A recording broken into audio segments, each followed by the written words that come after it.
नमस्कार, आप देख रहे हैं कंट्री इनसाइड न्यूज़। हम अभी मौजूद हैं लुधियाना में। विधानसभा चुनाव की घोषणा हो गई है पंजाब में। 14 फरवरी को चुनाव होने वाला है। इसको लेकर के सभी राजनीतिक पार्टियां में अपने अपने उम्मीदवारों की घोषणा कर रही है और अपने मैनिफेस्टो को जारी कर रहे हैं। हालांकि गवर्नमेंट की तरफ से, चुनाव आयोग की तरफ से 22 जनवरी तक रोक लगाई गई है रैलियों पर। हमारे साथ पूर्वांचल के एक बड़े नेता AN मिश्रा जी मौजूद हैं। सर, आपका हमारे चैनल में स्वागत है। नमस्कार, आपके माध्यम से समस्त पूर्वांचल समाज को नमस्कार। जो पंजाब में अभी विधानसभा चुनाव होने वाला है, देखा जाए तो लुधियाना एक ऐसा शहर है जहां पे पूर्वांचल की संख्या सबसे ज़्यादा है। किसी भी पार्टी के तरफ से अभी तक किसी पूर्वांचली को टिकट नहीं दिया गया, किसी बड़े नेता को पूर्वांचल की तरफ से अपना उम्मीदवार नहीं बनाया गया। क्यों? इसके पीछे मुख्य कारण जो भी है वह सबको ज्ञात है। मुझे जो आभास होता है वो ये कि हम पूर्वांचली अपनी शक्ति को बहुत कम करके आंक रहे हैं और हमारे में जो लोग अपने आप को तथाकथित सामाजिक अगुवा कहते हैं, उनका समाज के प्रति कोई योगदान नहीं है, लेकिन वो दुकान चलाने के लिए तत्पर रहते हैं। जब जब चुनाव आता है वो सामाजिक ठेकेदार बन के फतवा जारी करते हैं या स्वयं को नेता घोषित कर लेते हैं। और मुझे लगता है कि यही मुख्य कारण है कि हमारा समाज राजनीतिक पार्टियों की नज़र में उपेक्षित है।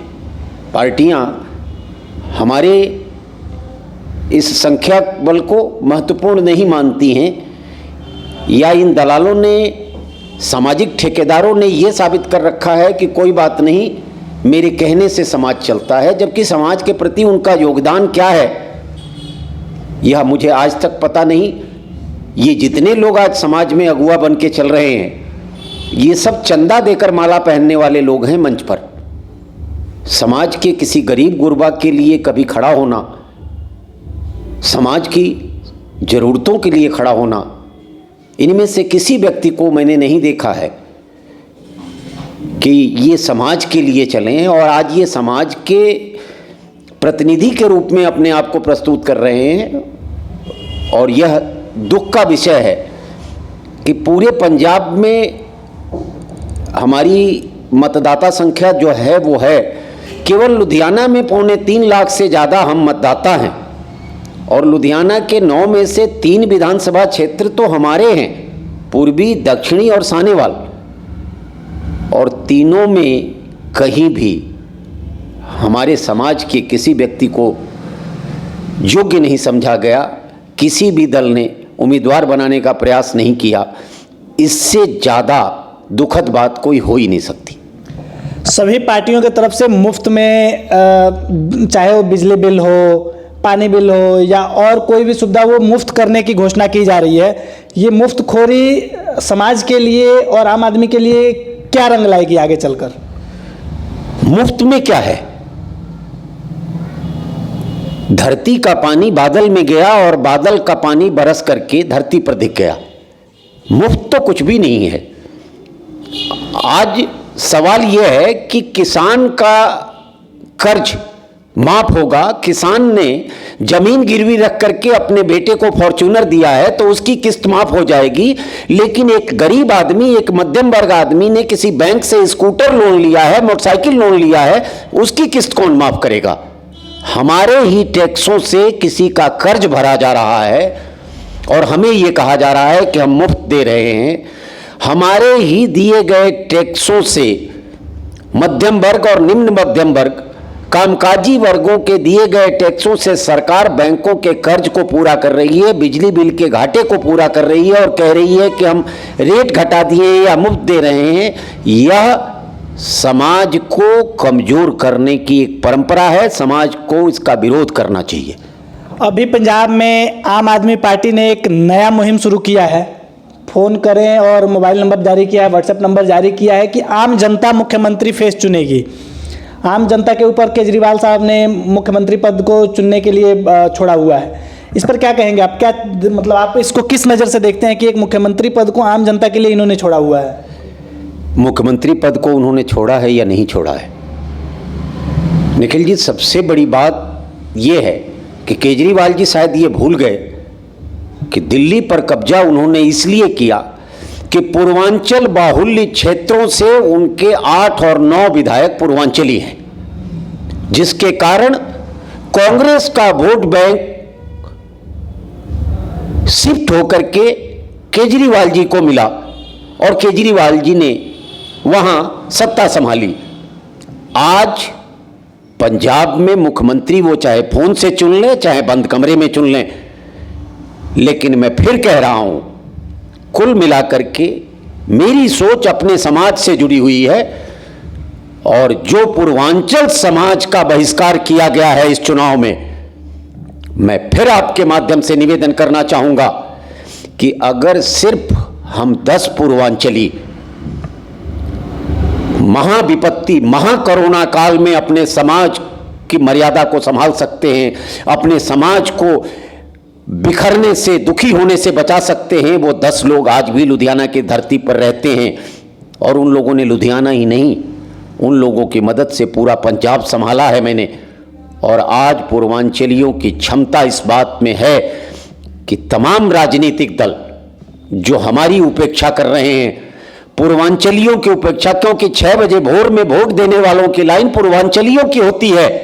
यहाँ के स्थानीय लोग तो गाड़ियां उठा करके वोट वाले दिन पिकनिक मनाने जाते हैं या वो चंदा दे करके अपने आप को सहयोगी बना लेते हैं, लेकिन इस मतदाता समुदाय को जो पूर्वांचली समाज है, इसे अपनी ताकत को पहचानना होगा।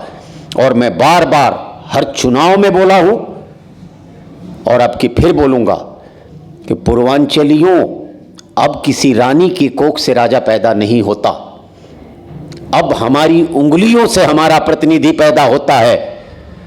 और बंद कमरे में जहां तुम अकेले होगे, अपनी सामाजिक मर्यादा, समाज के आत्मसम्मान को ध्यान में रख करके वोट करना। और अगर कोई पूर्वांचली उम्मीदवार नहीं है भारतीय जनता पार्टी, अकाली दल, कांग्रेस या आम आदमी पार्टी से, तो पूर्वांचलियों को अधिकार है कि वोटर ईवीएम मशीन की अंतिम बटन नोटा को दबाकर अपनी शक्ति प्रदर्शित करो कि हम हैं, हम हैं, हम हैं और हम रहेंगे। पंजाब में कांग्रेस में अंदरूनी विवाद चल रहा है। इनके मुख्यमंत्री रहे कैप्टन अमरिंदर सिंह पार्टी से बाहर होकर भाजपा के साथ अपना गठबंधन कर लिया है। सिद्धू साहब अपना चला रहे हैं, चन्नी साहब अपना चला रहे हैं। इस कैप्टन अमरिंदर सिंह को पार्टी छोड़ने से कांग्रेस को यहाँ पर क्या नुकसान हो सकता है? सच बताएं तो आज कैप्टन ही 2017 में कांग्रेस ले आए थे। यहाँ राहुल गांधी और सोनिया गांधी के कारण पंजाब में कांग्रेस नहीं आई थी। उस समय का पोस्टर अगर आपको ध्यान में हो तो एक लाइन लिखी होती थी, पंजाब का कैप्टन। अभी तो सभी कैप्टन बने हुए हैं। तो जब ज्यादा जोगी मठ उजड़ जाता है, आज बहुत कैप्टन हैं तो टीम मैच हारेगी। यूपी में विधानसभा चुनाव है, वहाँ से भाजपा और सपा अपने अपने दावेदार पेश कर रहे हैं। सपा की तरफ से आज प्रेस कॉन्फ्रेंस करके योगी आदित्यनाथ पर एक इल्ज़ाम लगाया गया कि उनको उनकी ही पार्टी टिकट नहीं दे रही थी, उनकी घर वापसी हुई है और वो भाजपा में ही नहीं है। ऐसा है कि हम इतने बड़े स्तर पर नहीं हैं कि हम इन पार्टियों के बारे में कोई टीका टिप्पणी कर सकें, लेकिन जहां तक एक प्रश्न है एक सामान्य नागरिक के नाते, उत्तर प्रदेश हो या बिहार, यहाँ के नेताओं, यहाँ के मुख्यमंत्रियों, यहाँ के सांसदों, यहाँ के विधायकों से मैं पूछना चाहता हूं कि आज़ादी के 75 साल हो गए, 75वां वर्ष हम मनाने जा रहे हैं, आज भी क्यों उत्तर प्रदेश और बिहार का नौजवान अपनी रोजगार के लिए अपने घरों से दूर भटक रहा है?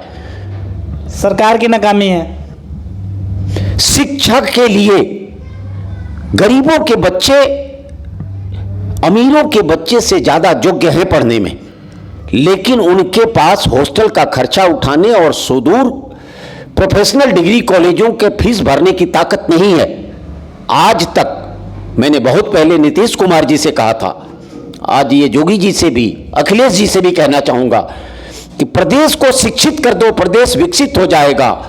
हवाई चप्पल पहन करके, नमक रोटी खा करके भी जब हमारा बच्चा और हमारी बच्ची पढ़ के शिक्षित हो जाएंगे, क्यों नहीं हर अनुमंडल में वहाँ प्रोफेशनल डिग्री कॉलेज खुलवाए जाते हैं? क्यों हमारे बच्चे नोएडा और जालंधर की लवली यूनिवर्सिटी की तरफ मुंह उठा के देखते हैं? जो लोग सामर्थ्यवान हैं उनके बच्चे वहाँ से पढ़ लेते हैं। जिनके बच्चे पढ़ना चाहते हैं लेकिन सामर्थ्य नहीं है, उनके लिए क्यों नहीं इस तरह की शिक्षा की व्यवस्था की जाती है? क्योंकि शिक्षित होगा प्रदेश तो विकसित होगा प्रदेश। जब शिक्षा होगी तो अधिकार का ज्ञान होगा, विकास का ज्ञान होगा। और इस शिक्षा की उल्लंघना करके, शिक्षा को उपेक्षित करके आप किसी भी प्रदेश को विकसित नहीं कर सकते हो। पार्टियां कोई भी वहां सत्ता में आ जाए, उत्तर प्रदेश या बिहार में, लेकिन एक प्रश्न आज भी है, और वह प्रश्न ये है कि आज भी वहां का नौजवान अपनी मां को, अपनी जन्म धरती को छोड़कर घर बनाने के चक्कर में घर क्यों छोड़ता है वहां का नौजवान?